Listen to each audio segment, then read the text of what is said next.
Hello everyone, I am Ibadur Rahman and in this video I am going to explain exercise 20, chapter named Probability of class 10th Mathematics. So let's start the video from some basic term related to the probability. First, what mean of probability? Probability means chance or possibility of occurring an events, means किसी भी काम के होने की chance या उसकी possibility जो होती है उसी को मैथमेटिक्स लैंग्वेज में क्या कहा जाएगा? प्रोबेबिलिटी। क्लियर? कोई भी इवेंट्स हो सकता है, कोई भी वर्क हो सकता है, कोई भी रिजल्ट हो सकता है। जैसे हमने एक क्वाइन टॉस किया तो हेड भी मिल सकता है, टेल भी आ सकता है। तो हेड आने की प्रोबेबिलिटी, हेड आने का चांस या हेड आने की पॉसिबिलिटी कह लिया जाए। इसी तरीके से टेल आने की पॉसिबिलिटी, टेल आने का चांस या टेल आने की प्रोबेबिलिटी कह ली जाए। तो बात एक ही है, बट यहाँ पर जो हम वर्ड यूज़ करेंगे वो चांस या पॉसिबिलिटी ना लेकर प्रोबेबिलिटी वर्ड यूज़ किया जाएगा। बस बाकी किस तरीके से सॉल्व होगा या कौन कौन से और टर्म इसमें रिलेटेड होते हैं, इस टॉपिक से हमको पढ़ना है। तो आइए पहले उसको समझ लेते हैं। First, experiment, a process which results in some well defined result is called an experiment. For example, tossing a coin means experiment वो इवेंट्स होगी, वो प्रोसेस होगी जिसका रिजल्ट वेल डिफाइंड हो, कंफर्म हो। ठीक है ना? तो वो आपका क्या कहलाएगा? एज ए एक्सपेरिमेंट वो इवेंट कहलाएगी। Clear? Now outcomes, and outcomes is a result of an experiment. For example, getting a head on A tossing a coin. देखिए, क्वाइन को टॉस किया जा रहा है, वो एज ए इवेंट है। अब उसका जो रिजल्ट मिलेगा, जो आउटकम्स आएगा, वो जो रिजल्ट मिलना है, हेड आता है या टेल आता है, तो वो क्या कहलाएगा? आपको आउटकम्स कहलाएगा। मीन्स आउटकम्स क्या होते हैं? किसी भी इवेंट के रिजल्ट को आउटकम्स बोला जाएगा। Random experiment, by random we means without any bias. A random experiment is an experiment without any bias in which all the outcomes of the experiment are known in advance. Tossing a coin shall result in head or tail, that is sure. The exact outcomes of any specific performing of the experiment is not known in advance. It is not sure whether tossing a coin will show up or head or a tail. Random experiment का मतलब हो गया इस तरीके का experiment जिसके result के बारे में पहले से आप कंफर्म ना हो कि यही एक रिजल्ट मिलेगा, अनबायस्ड हो, कोई भी रिजल्ट आ सकता है।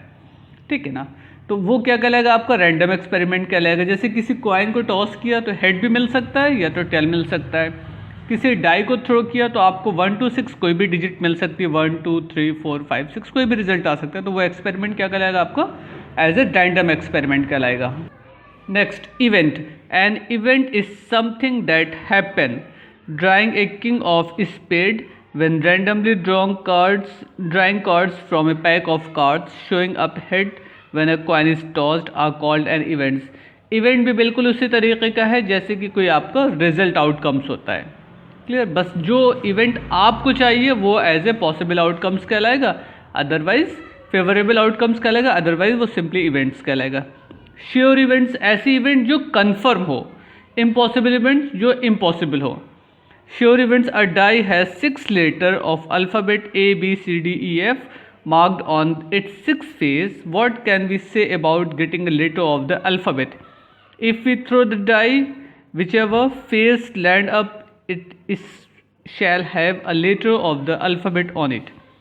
This kind of an event is a sure event.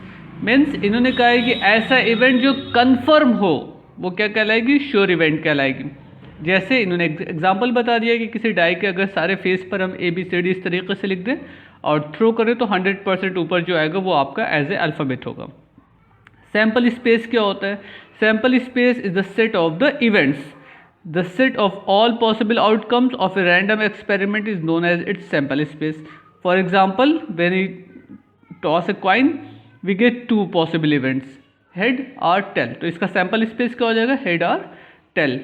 यानी कि वो सेट जो इसमें वो सारे पॉसिबल आउटकम्स हैं जो वहाँ पर हो सकते हैं या जो आपको रिजल्ट मिल सकते हैं। तो सैम्पल स्पेस के टॉपिक को ऐसा समझना ज़्यादा इंपॉर्टेंट है क्योंकि इसी से हम लोगों का क्वेश्चन लगेगा, इससे और इवेंट से। तो सैम्पल स्पेस का मतलब हो गया वो सारे रिजल्ट जो आपको मिलने की पॉसिबिलिटी होगी, उसका जो सेट बनेगा, उसका जो कलेक्शन बनेगा, वो क्या कहलाएगा? आपका सैम्पल स्पेस कहलाएगा। जैसे किसी कॉइन को टॉस करने पे दो ही रिजल्ट मिल सकता है, या तो हेड आएगा या तो टेल आएगा, तो H for head and T for tell.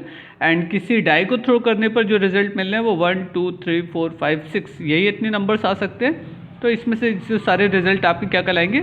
अगर इनको सेट के फॉर्म में रिप्रेजेंट कर दिया जाए तो ये सैम्पल स्पेस हो जाएगा। सैम्पल स्पेस को मोस्टली S से रिप्रेजेंट किया जाएगा एंड फेवरेबल इवेंट्स को मोस्टली E से रिप्रेजेंट किया जाएगा, बट वो आपकी अपनी चॉइस है। बेटर ये है कि हम S एंड E का यूज़ करें, तो वो जैसे याद रखना इजी होता है। अच्छा, किसी भी चीज़ की जो पॉसिबिलिटी होती है, या तो श्योर इवेंट्स है तो उसका 100% आप कह सकते हैं। 100% का मतलब हो गया in the form of probability it's a complete full events, sure events, so its probability will be 1।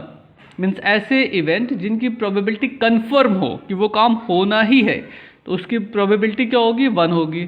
जैसे हर हफ्ते में एक संडे होना, तो संडे तो कन्फर्म है, एक रहेगा ही ना। From Monday to Sunday confirm है एक संडे होगा, तो ये एज ए कन्फर्म इवेंट है, तो इसकी प्रोबेबिलिटी क्या होती है? 1। और इम्पॉसिबल इवेंट्स की प्रोबेबिलिटी क्या होती है? 0। जो काम हो ही नहीं सकता उसकी पॉसिबिलिटी क्या हो गई? 0 हो गई। तो हमेशा, ये बहुत इंपॉर्टेंट पॉइंट, इसको समझिएगा, हमेशा जो प्रोबेबिलिटी होगी, जो पॉसिबिलिटी होगी, जो चांस होगा, वो फ्रॉम 0 to 1 हो सकता है। ना तो 0 से कम होगा और ना मोर देन 1 होगा। मीन्स हमेशा क्या होगा? From 0 to 1। मैक्सिमम कितनी प्रोबेबिलिटी हो सकती है, पॉसिबिलिटी हो सकती है? 1। और मिनिमम क्या हो सकती है? 0। मैक्सिमम किसकी होगी? श्योर इवेंट्स की। एंड 0 किसकी होगी? इम्पॉसिबल इवेंट्स की। बाकी सारी प्रोबेबिलिटी 0 एंड 1 के बीच में होती है, समझिएगा आप, ठीक है ना। ये बहुत इंपॉर्टेंट पॉइंट है, अगर MCQ में क्वेश्चन पूछा जाएगा तो 100% ध्यान दीजिएगा।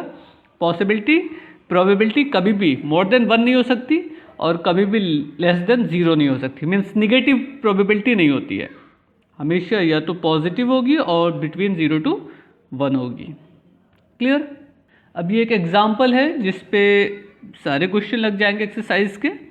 The probability of happening of an events E denoted by PE is defined as P for probability, E for as a event. Probability of events is equal to number of favourable outcomes upon total number of possible outcomes.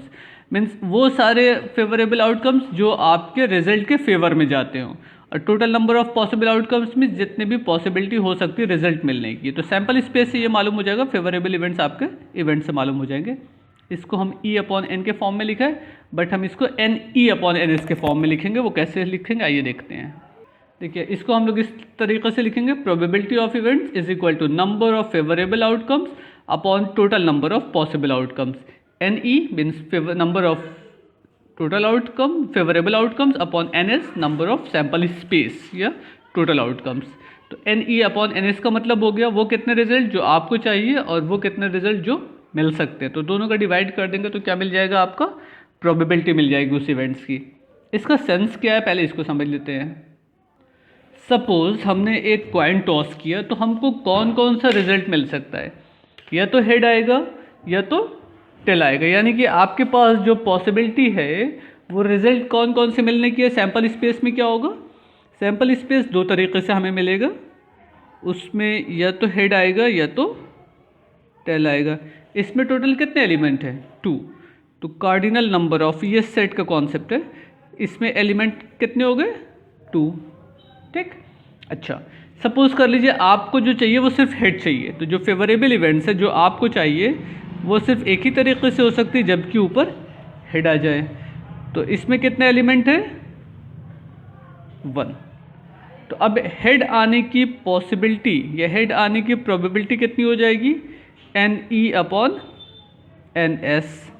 तो NE की value 1 है, NS की value 2 है, तो ये half possibility हो गई आपकी हेड आने की। इसी तरीके से सपोज कर लीजिए हमको टेल आना चाहिए था, तो टेल को हम लिख देते हैं E'। तो E' में तभी मिलेगा जबकि इसमें सिर्फ T आ जाए। तो इसमें कितने एलिमेंट हो गए? सिर्फ एक एलिमेंट है, तो NE' आपका हो गया 1। तो अब टेल आने की अगर हम पॉसिबिलिटी निकालें या प्रोबेबिलिटी निकालें तो 1/NS 2 हो गए ना। अब एक चीज़ ध्यान दीजिएगा, अगर हेड आएगा तो टेल नहीं आ सकता, टेल आएगा तो हेड नहीं आ सकता। मीन्स हेड और टेल यही दो चीज़ मिल सकती है। तो आप ऐसे कह सकते हैं कि हेड आने की प्रोबेबिलिटी प्लस 10 आने की प्रोबेबिलिटी, देखिए कितना होगा, half plus half is equal to 1। यानी कि अगर एक चीज़ की प्रोबेबिलिटी हमको मालूम है तो दूसरी चीज़ की प्रोबेबिलिटी कैसे मालूम होगी, 1 में से माइनस करके। तो इसी तरीके से एक रिलेशन आपका ये मिल जाता है, probability of an events plus probability of not events, means उस काम के ना होने की प्रोबेबिलिटी, ये होने की प्रोबेबिलिटी है, ये ना होने की प्रोबेबिलिटी है, दोनों का सम क्या होगा, 1 होगा। ये बहुत इंपॉर्टेंट फॉर्मूला है। जैसे ये कह दिया जाए कि सपोज हमने एक डाई थ्रो किया तो आपको रिजल्ट क्या क्या मिल गया, 1 2 3 4 5 एंड 6। ठीक, एक इवेंट है जिसमें इवन नंबर आने की प्रोबेबिलिटी फाइंड करना है। तो इवन नंबर कौन कौन से मिल सकते हैं आपको, जबकि हमें 2 4 6 में से कुछ भी मिल जाए तो हम ये कहेंगे कि हमको इवन मिल गया। अब इसमें कितने एलिमेंट हैं, एनएस में 6 एलिमेंट हैं टोटल, और इवन नंबर वाले सेट में कितने एलिमेंट हैं, ओनली 3 एलिमेंट है। तो इवन आने की probability N E upon N S, N E upon N S, 3/6 means half. अब इसी तरीके से इवन ना आने की प्रोबेबिलिटी निकाला जाता, तो इवन आने की प्रोबेबिलिटी और इवन नंबर ना आने की प्रोबेबिलिटी, दोनों का सम क्या होता, 1 होता। ये आपका हाफ है। इवन नंबर्स ना आने की प्रोबेबिलिटी का मतलब हो गया कि 1 में से हम हाफ को अगर माइनस कर दें तो ये रिजल्ट इवन नंबर ना आने की प्रोबेबिलिटी हो गए। अब देखिए, अगर इवन नंबर नहीं आएगा तो क्या आएगा, ऑड नंबर आएगा ना। तो ऑड नंबर आने की प्रोबेबिलिटी क्या हो जाएगी, ऑड नंबर कौन कौन से, ज़रा सा वो भी देख लेते हैं। ऑड नंबर आपके पास है 1 3 एंड 5, यही 3 नंबर ऑड नंबर के रिजल्ट के फॉर्म में मिलेंगे। तो इसमें कितने एलिमेंट हो गए, 3, ये भी हो गए। इसकी प्रोबेबिलिटी कितनी हो गई, favourable outcomes upon total outcomes, ये भी हाफ हो गए। तो इवन आने की प्रोबेबिलिटी और इवन ना आने की प्रोबेबिलिटी दोनों की वैल्यू सेम है। क्लियर, ये कोई ज़रूरी नहीं ना कि एक से ज़्यादा प्रोबेबिलिटी होगी तो वहाँ पे अलग अलग टॉपिक हो जाएगा, बट ऐसे ही आपके क्वेश्चन सॉल्व होने। आइए अब एक्सरसाइज के क्वेश्चन देखते हैं किस तरीके से लगेंगे। Now first question of the exercise 20B, 20 अपने से देखिएगा, वो बिल्कुल उसी तरीके से, इसे क्लास 7 का वीडियो है, क्लास 7 की प्रोबेबिलिटी है। क्लास 7 का वीडियो बना हुआ है, मैं डिस्क्रिप्शन में लिंक लगा दूंगा, आप वहाँ से देख लीजिएगा, अदरवाइज क्लास 7 मैथमेटिक्स की प्लेलिस्ट में जाके आप उसको देख सकते हैं। So first question, find the probability of getting a number less than 5 in a single throw of die, means अगर एक डाई को थ्रो किया जाए तो 5 से कम नंबर्स आने की प्रोबेबिलिटी क्या होगी। पहले इसका सैम्पल स्पेस बना लेते हैं कि सैम्पल स्पेस में कौन कौन से रिजल्ट आएंगे, उसके बाद फेवरेबल आउटकम्स देखते हैं कैसे बनेगा।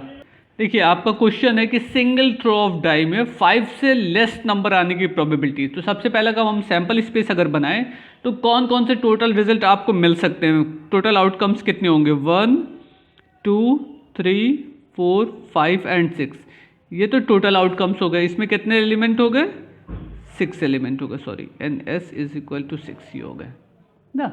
अब आपको लेस देन 5 नंबर्स चाहिए, तो वो फेवरेबल इवेंट्स कौन कौन सी है जो आपके रिजल्ट को सेटिस्फाई कर दे, 1 2 3 एंड 4। अगर ये नंबर आपको रिजल्ट मिल जाता है ऊपर, तो यानी कि आप ये कह सकते हैं कि ये सारे नंबर्स लेस देन 5 है। क्वेश्चन में पढ़ लीजिएगा, इसमें लिखा है ना, find the probability of getting a numbers less than 5, यानी कि 5 से कम नंबर आने की पॉसिबिलिटी आपसे पूछी गई है। अब इसमें कितने एलिमेंट आ रहे हैं, तो सबसे पहला काम तो इसका कार्डिनल नंबर फाइंड कर लेते हैं, NE is equal to 4। Probability of getting number less than 5 is equal to favourable outcomes upon total number of outcomes is equal to 2/3 as a answer. देखिए NE अपॉन NS की value put कर देंगे, 2 2 ज़ा 4 2 3 ज़ा 6, ये हो गए less than 5 की प्रोबेबिलिटी। क्लियर, अगर मोर देन 5 बोलता तो मोर देन 5 सिर्फ एक ही नंबर है, तो हम NE की जगह पे क्या लिखते हैं, ओनली 1/6 होता। ठीक है, okay. Now next question. Okay, इसी तरीके के क्वेश्चन आपके एक्सरसाइज में लगेंगे, और थोड़ा सा हम लोगों को नेक्स्ट वीडियो में जब हम आएंगे तो वहाँ पे प्लेइंग कार्ड से रिलेटेड भी बात करनी होगी, क्योंकि कुछ क्वेश्चन आपके ऐसे हैं जो प्लेइंग कार्ड बेसिस होंगे। So in next video we will start from second question. Try to solve all the example. In case of any doubts, you may ask me on my WhatsApp number. Otherwise, you can write in comments box. Thank you everyone. Goodbye.